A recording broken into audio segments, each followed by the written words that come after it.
Selama kurang lebih 4 tahun 8 bulan saya bekerja sama dengan Pak Pendeta Irdian, saya melihat sosoknya seorang pemimpin yang rendah hati.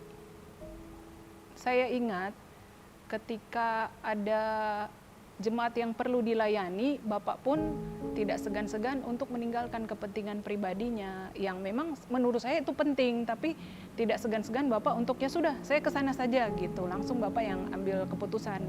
Bapak itu hobinya olahraga, bersepeda terutama ya. Muterin gereja itu ada sampai berapa kali gitu, terus senam gitu. Saya selalu ngelihat Bapak itu bukan sosok pendeta ya ketika berbicara dengan kami di pemuda ya, tapi berbicara secara versi benar-benar dengan cara Bapak gimana sih bagi seorang ayah ngasih tahu ini loh kamu harus seperti ini. Saya, Pak Pendeta Irdian itu seorang bapak untuk saya pribadi ya. Bukan hanya maksudnya seorang pemimpin, tapi juga seorang bapak yang mengayomi. Beliau smart dan terlebih lagi pengendalian dirinya itu bagus sekali. Sebetulnya beliau itu humoris. Jadi tidak terlalu gimana ya, nggak terlalu tegang juga. Ya itu salah satu. Beliau bisa membuat suasana yang nyaman lah. Pak Irdian itu adalah orang yang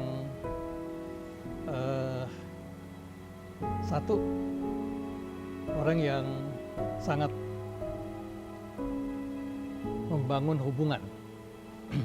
hubungan pertemanan, hubungan sosial, termasuk yang terutama kalau kita rasakan itu dengan tetangga-tetangga gereja.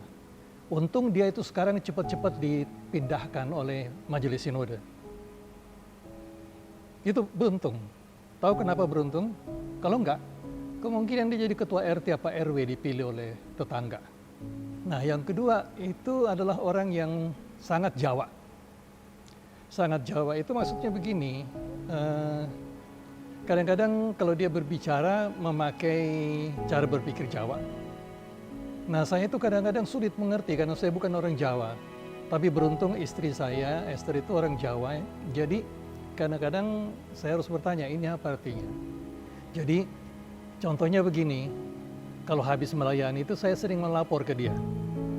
Pak Pendeta sudah melaksanakan tugas begini intinya. Nah, biasanya dia langsung memberikan pembinaan. Caranya begini dia bilang, Pak Beni, sebenarnya Bapak itu bagusnya kita kirim aja jadi utusan menjadi pendeta gitu. Nah, kalau tadi itu 30 menit, sebenarnya kalau 1 jam, kami juga senang dengarnya. Nah, itu artinya apa? Sebenarnya dia maksudkan adalah kalau bikin ibadah, pendek-pendek aja. Kalau mengenai bahasa Jawa sih, sering kita hampir tiap hari bahasa Jawa sama Bapak. Ya kadang-kadang sempat bahasa Indonesia di luar atau ketemu lagi Bapak nyapu atau apa gitu. Dia selalu ini sama kita itu selalu negur gitu. Bapak nyapu, Pak? Bapak pendeta kadang-kadang sempat nyapu di rumah dikit-dikit gitu. Kira nyapu gereja. Depan teras rumahnya. Depan rumah. Semenjak ada COVID ini, Bapak kan ibadah di rumah sendiri atau apa gitu. Kita sering dikirim makanan atau kolok atau bubur sumsum gitu, masalah gitu. Sering kalau masalah itu. Biarpun bukan masalah ini, sering kita dikasih masalah kue atau pagi dibelikin itu roti itu namanya apa, lau itu, ini buat sarapan gitu. Mungkin sama Bapak itu pas ketika bapak saya kandung itu meninggal ya. Jadi tuh pas sebelum Bapak saya meninggal itu saya WhatsApp ke Bapak. Itu benar-benar ketika Bapak tiba-tiba Pak Pendeta Irdian datang ke rumah sakit, terus saya harus cerita dan segala macam, itu benar-benar saya ngerasa ketika bapak saya koma, ada bapak yang lain gitu yang menguatkan saya di situ, kayak untuk tetap, Irmi kamu kuat, kamu bisa untuk ngelewatin masa-masa seperti ini. Dan di situ Bapak Pendeta Irdian berdoa untuk, dan cuma ada saya sama papa saya, bapak itu berdoa untuk saya dan papa saya. Di situ saya menangis dan itu nggak akan saya lupain gimana kasihnya Bapak Pendeta ke saya. Ada satu hal lagi kenangan yang benar-benar untuk saya pribadi tidak terlupakan adalah ketika ayah saya sakit. Beliau datang ke rumah sakit tanpa memberitahu, dan itu sudah berapa kali kunjungan, jadi kunjungan secara tidak resmi lah gitu. Beliau datang ke rumah sakit tanpa memberitahu, dan itu menjadi kesan mendalam ke saya. Bahkan orang pertama ketika ayah saya dimuliakan Tuhan, orang pertama yang saya beritahukan adalah Pak Pendeta Irdian. Pikir mungkin itu adalah sesuatu yang sifatnya mungkin yang tidak terlupakan gitu sebagai kesan ciri pribadinya dia. Kalau nasi goreng adalah sebenarnya kesederhanaan. Jadi pernah kami melayani dalam bentuk melawat gitu. Pada jam 11 malam, lapar gitu. Kita makan, di belakangnya itu restoran besar. Tapi yang kita makan itu adalah nasi goreng di pinggir jalan. Jadi walaupun cuma makan di pinggir jalan nasi goreng, tapi terasa berada di restoran, kira-kira seperti itu. Itu dia.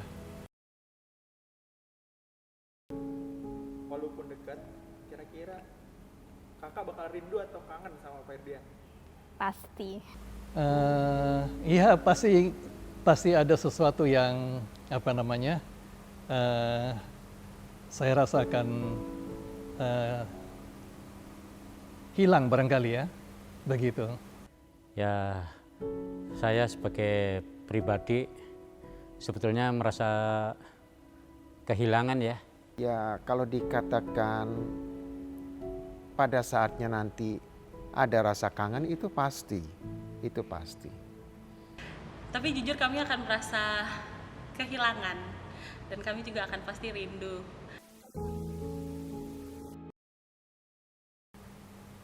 Saya mengusulkan agar Pendeta Irdian tetap saja menjadi Pendeta Irdian dengan kekuatan-kekuatan tadi yang kami sudah katakan, kemampuan bergaul yang sangat erat dengan siapapun, kehangatan di dalam pertemanan, menghargai fungsi-fungsi yang ada, itu adalah sesuatu hal yang bagus.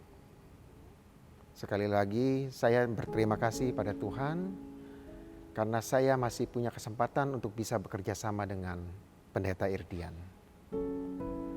Dari saya, tetap semangat Pak Pendeta, dimanapun Bapak berada.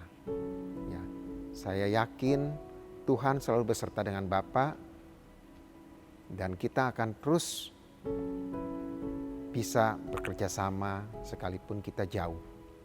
Pak Pendeta Irdian, jarak Pasar Minggu dan Horeb tidak jauh. Jadi pintu kami terbuka, tetaplah datang ke Pasar Minggu, tetaplah main-main ke sini. Kami menyambut Bapak dengan sukacita, selamat melayani di tempat yang baru, Tuhan menyertai. Selamat bertugas ya Pak di gereja yang baru, bersama dengan lingkungan yang baru, dengan jemaat yang baru, dengan anak-anak muda dan anak-anak teruna yang baru. Tetap jaga kesehatan, sehat-sehat juga buat Ibu Grace, sehat-sehat juga buat Oma, semangat juga untuk Naya. Meskipun di tempat yang baru, Naya juga tetap harus beradaptasi. Tuhan Yesus memberkati ya Pak.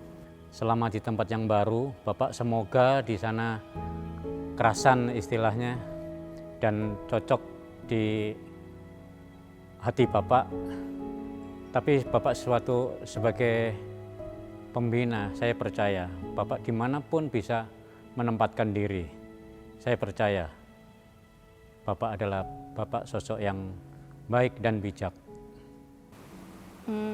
Semoga Bapak tetap semangat untuk melayani dan tetap memotivasi kami walaupun dari jauh, mungkin walaupun hanya sekedar WhatsApp atau apa, itu banyak membuat kami lebih bersemangat lagi untuk melayani di tempat ini.